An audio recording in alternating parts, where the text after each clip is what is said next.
Welcome to your trip. Greece gives up its secrets. We're really glad to have you along as we reveal monuments, cyclopean walls, ancient healing centers, symposiums, proud Greeks, recipes, old olive trees that still bear fruit even after 1,200 years, and so much more. And all with the soul-scratching beauty of Greece as a background. And you have it so easy, no need to even pack a bag.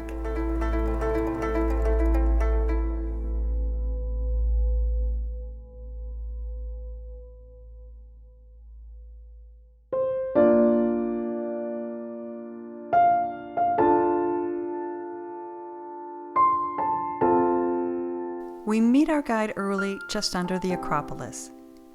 It's a beautiful day to begin our adventure. Alexandros has a lot in store for us.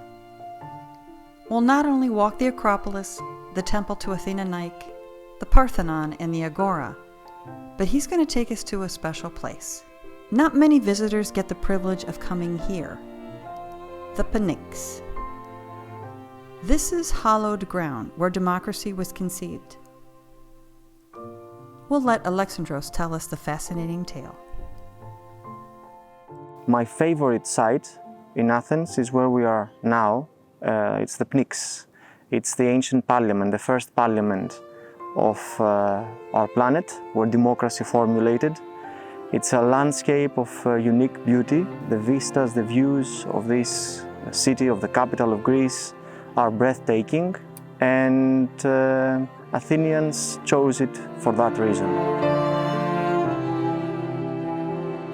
Kalimera, and welcome to Athens. My name is Alexandros. I am an archaeologist and also a tour guide.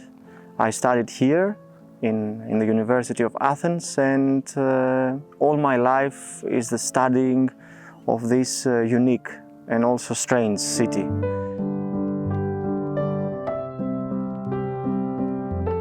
We know very well that the Greeks were very different between them, like 3,000 years ago. Spartans had a completely different mentality from the Athenians, Corinthians the same. All these people, except from the Athenians, when they had problems in their cities, they decided to just send away the troublemakers to create colonies, while the Athenians had a completely different perspective. They always tried to solve the matters in this unique city of theirs. So what did they do? They promoted debate, they promoted discussion. So little by little, the Athenians managed to design a new political system. It was radical for its time. We call it, of course, democracy. They fabricated, they coined the word as we know it today. Demos in Greek means people. Crazy means power. The power to the people, the power for the people. Imagine also that with the Athenian democracy there is an explosion of ideas in the city. Some of these ideas were already existent, but some of them were introduced for the first time in Athens and in the planet. Also, PNYX, this parliament, is like a theater. It's a theatrical national assembly.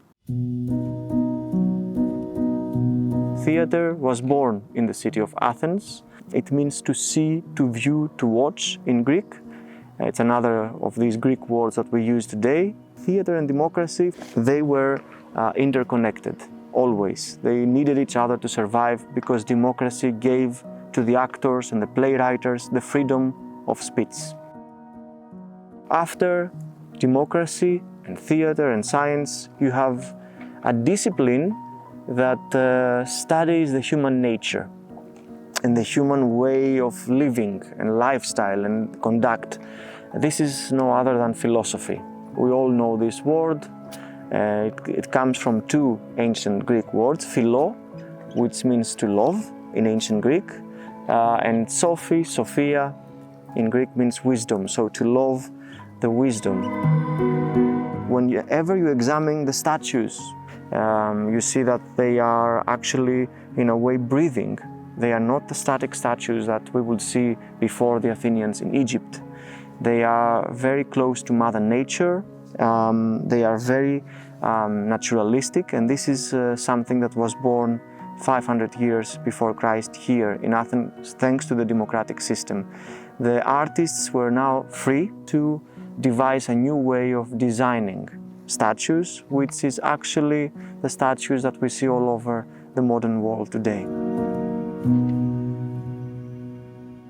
An idea that Athenians developed and loved was, of course, classical arts. Classical means the one who sets the standards. Let's say we say classical music, we say classical movies, all these words. It means the one who creates the basis for the next civilizations, for the next generations. And whenever you hear the word classical art, your mind should go to architecture, to painting and to sculpture, Athenian architecture, painting and sculpture. These kind of monuments that we now have the honor and the luck to see and to wander around are actually the predecessors of all the monuments that we see in the center of our beautiful capitals, from the one side of the Atlantic, from the States to even modern day Japan. Even in Japan, the parliament uses forms of architecture that were born initially here in Athens. So the first is democracy, the second is theater, the third is science, the fourth is philosophy, fifth is fitness, sports, and the sixth is classical arts. Athenians loved these six principles. They cherished them, they protected them, and the people that didn't like them, the people that didn't actually embrace these principles, they were pariahs, they were outcasts from the society. Athenians devised a word that is a global word today. We use it in every country. These people were called idiots, people that actually turned their backs towards the six principles of the Western civilization and of a healthy democratic system.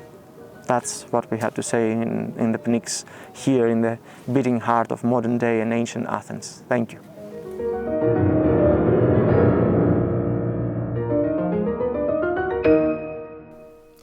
We leave Alexandros and move to check into our hotel in the city center. A beautiful hotel that fits the checklist that we, the Olive Odysseys, have. Right in the heart of the cool places you want to be, so you can walk just a few steps out of it and be in the action, but still in a quiet place. Here we even get the treat of a great view of the Acropolis from the rooftop bar. And now we're hungry. We pay attention to ordering the food that is local and in season. We usually offer many appetizers so that you can taste a lot of dishes, and then after that, if you have room, you can order from a choice of main meals. We offer dessert and, of course, all the local wine you care to drink. Here we're taste testing a taverna that we use in downtown Athens. Even here, we are able to eat in a neighborhood taverna in a quiet area with marvelous food. So let's toast to a beautiful day. Thanks for coming along.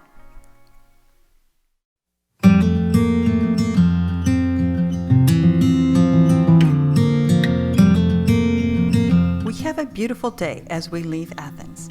The ocean is on our left and the foothills of the mainland on our right. Tunnels cut into the hillside that take us towards the Peloponnese. We pull off to check out the Corinth Canal, a real feat in its day. Since the time of the ancient Greeks, people have been trying to cut a canal through this strip of land that connected mainland Greece to the Peloponnese.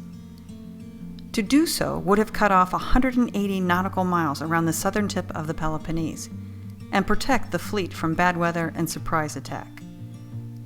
But no one was able to do it until 1882. After starts and stops in the construction, the canal was first used in 1893. At 6 kilometers long, with a width of only 25 meters, it's not used as a modern shipping lane, as it's too narrow to allow big ships through. but it is still great to stand right over the canal and look down. We're on our way to the small town of Ermioni, where we will visit an organic olive grove. So before that, let's take a look at the mighty olive.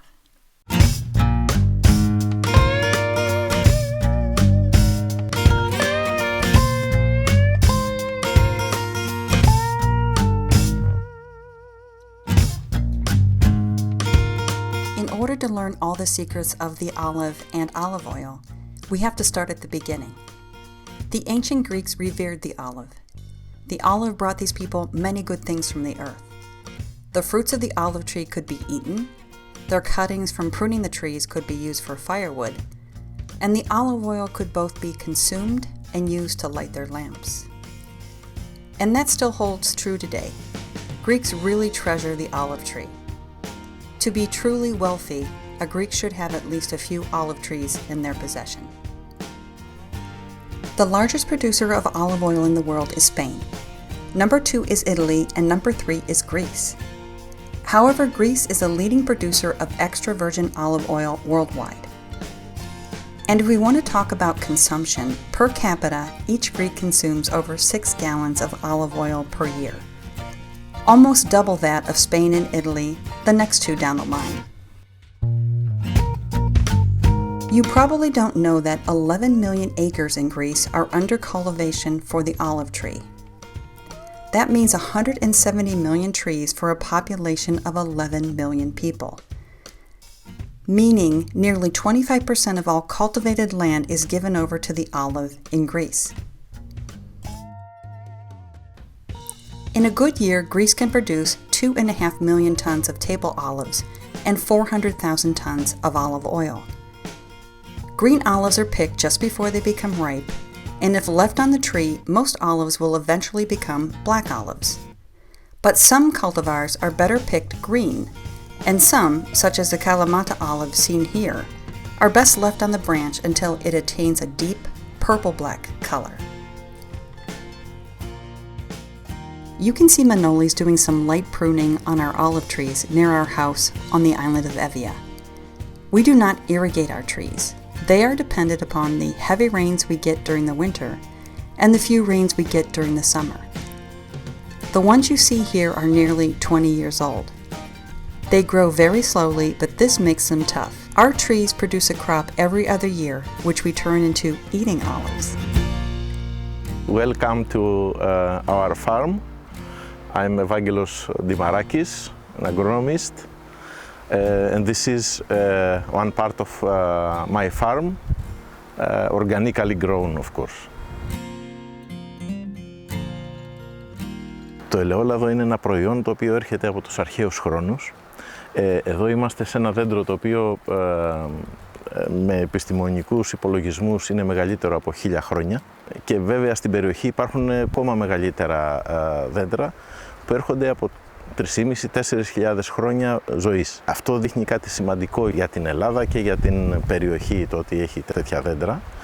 Το ελαιόλαδο είναι το μόνο λάδι που βγαίνει με φυσικό τρόπο. Δηλαδή, αν πάρουμε μία ελιά που ακόμα δεν είναι απόλυτα όριμη και την πιέσουμε, αυτό που βγαίνει είναι λάδι. Βλέπετε, γυαλίζει. Είναι το λάδι της ελιάς. Η ελιά είναι ένα δέντρο το οποίο καρποφορεί τώρα σε 1 μήνα περίπου, Νοέμβριο-Δεκέμβριο. Μέσα στο χειμώνα, μετά τη συγκομιδή, κάνουμε αυτό που λέμε κλάδεμα, δηλαδή τα κλαδιά που είχαν πολλή παραγωγή τα αραιώνουμε ώστε να μπορέσει το δέντρο να μας δώσει πάλι καινούρια παραγωγή την άλλη χρονιά και αυτά τα κλαδιά τα χρησιμοποιούμε στο τζάκι για να ζεσταθούμε.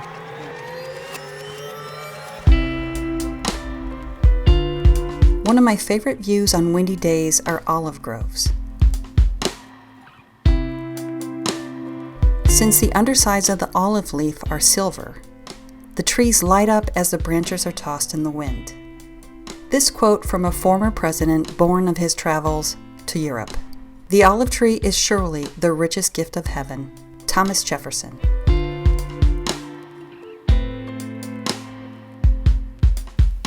As we reach Ermioni, we pass pomegranate orchards loaded with fruit ready to pick.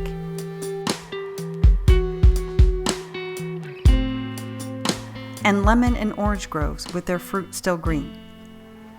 We'll enjoy them later in the year as they are a winter crop. Ermione is a small town of a little over 3,000 people.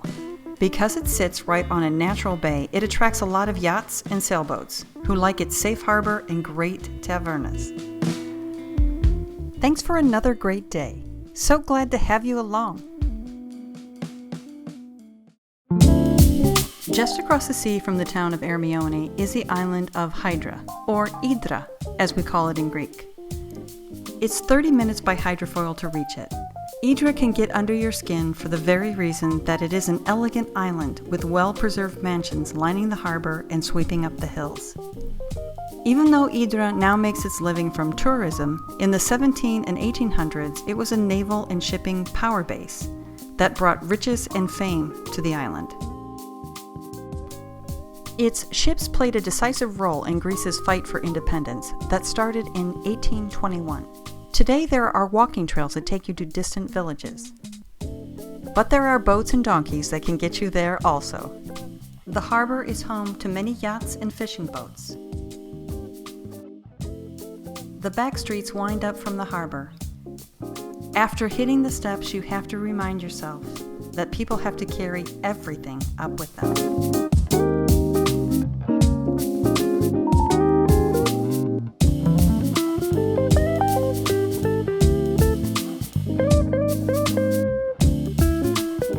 We meet beautiful back streets. More steps. Friends who wanted us to stay.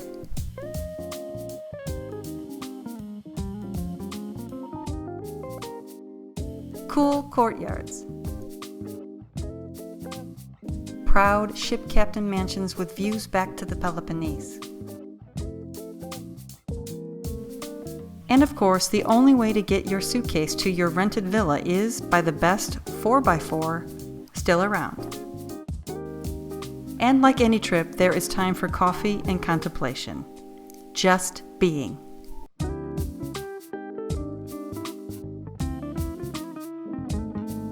As we leave, one last look at the town. Thank you, Hydra. Ευχαριστώ πολύ.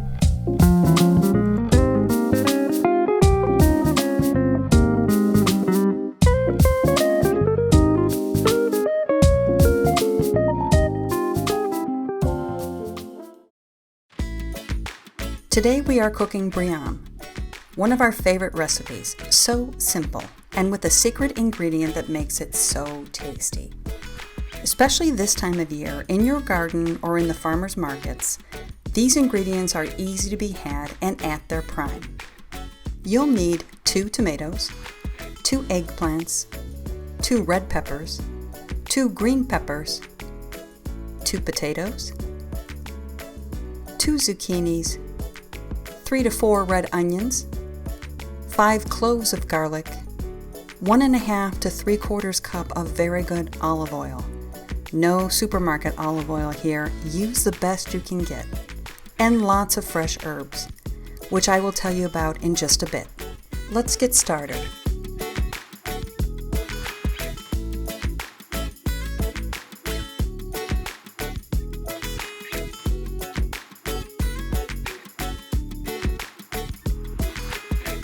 We will be using the fresh juice of the tomatoes, and I'd like to cut out their stem ends, cut them in half, and skin side out, rub them on a grater. You can see here that the only thing that will be left will be the skin, which you simply discard. Next, peel your potatoes. I do them last so they don't get brown. It's a good idea to slice them into slightly bigger chunks as they get done faster than the rest of the veggies. Now take your garlic, and you can use much more garlic than we're using here. It's totally up to you. Chop them slightly. Now we'll add our fresh herbs. The first one is rosemary, then fresh thyme, and then oregano. I am using the fresh leaves of oregano, rosemary, and thyme, and I emphasize only the leaves, not the stems. Make sure you have ample amounts of herbs. Of course, you can use any dried herbs you have instead of fresh. I am adding fresh basil, best again to use the leaves only, no stems. I'm showing you this small branch of bay leaves. Use bay leaves only whole, never chop them up, because you will remove them always before serving. Chop all the herbs with the garlic. I believe doing this way, it distributes the taste throughout the dish, but you can chop the garlic and the herbs separately if you like. That is really the best part of cooking, doing it your way. Now we'll prepare our oven pans. As you can see, you should not pile the veggies too high in the pans. They need to cook in the tomato pulp and the other secret goodies we'll be putting in. If they are piled too high, they will not be able to marinate while cooking. For the bowl that we filled with the cut vegetables, I will use 2 oven pans to cook it in. Spoon on top the tomato pulp. Follow with the garlic and herb mix and be sure to save some for the other pan. Add a small amount of salt and pepper. Here is a secret ingredient that makes this dish so great. A lot of good quality olive oil. This dish is considered part of the culinary tradition here in Greece that we call lavera, or cooked in olive oil. These are any vegetable in season that are slowly roasted in the oven with what we would consider in the US shocking amounts of olive oil. Do not stint on this. I use at least a half a cup per pan. Now take about 1 cup of water for each pan and put in 2 tablespoons of good tomato paste. Here we are making this mix for 2 pans, so 2 cups of water and 4 tablespoons of tomato paste. Drizzle over. Cover with foil and bake for 1 hour at 350 degrees. For the last 15 minutes, take off the foil and let the water evaporate. If the briam has not browned up, you can run it under the broiler for a short time. Stay on top of it because the single layer of veggies can burn quickly. To serve this dish, we are adding feta and a dollop of yogurt and placing grilled pita bread beside it. This dish also goes very well with rice or orzo or any other grain you choose to serve it with. If you leave out the pita bread, it's totally gluten-free, and if you leave out the feta and the yogurt, it's totally vegan. Plant-based food in season, so nourishing and tasty.